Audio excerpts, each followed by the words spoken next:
Sebastian Greiner in Germany. He wants to know about, actually talk about your dyslexia and in what way did it impact your racing career?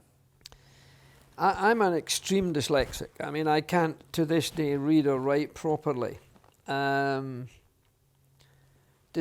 is a really bad thing that more people have than most people recognise. But the upside is that you're more creative. You can't think like the clever folk.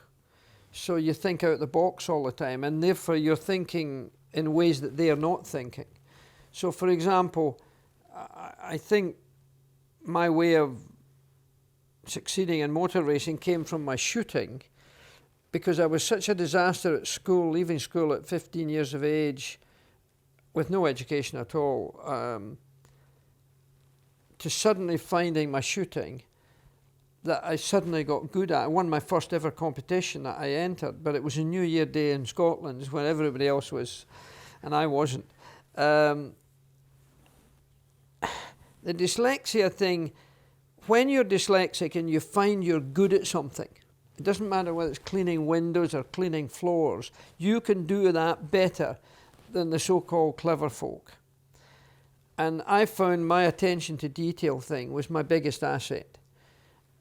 And therefore, driving for whatever reason, which is contradictory, by the way, because if I can't read or write or say the Lord's Prayer or sing the national anthem, how can I think of being quite good at something else? It's a very contradictory, it's an illness almost.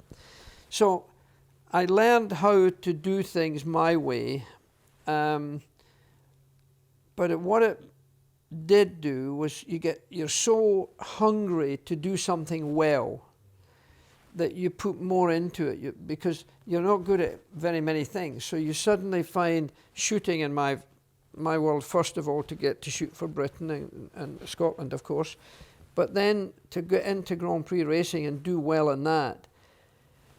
Whew, I'm not the failure that I thought I was going to be and that the school had taught me to think I was. So it's a very painful thing.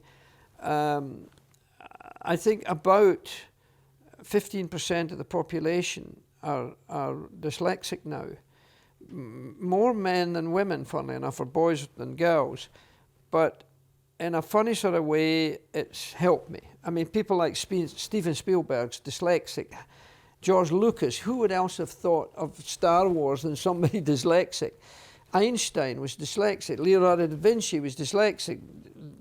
Branson, the Visionaire man's dyslexic. Just so many different people. Churchill was one of the greatest orators, was dyslexic.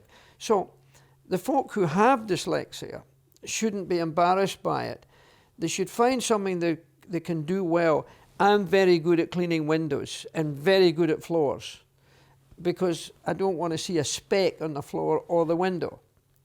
Now, the clever folk would say, that doesn't matter, somebody else will do that.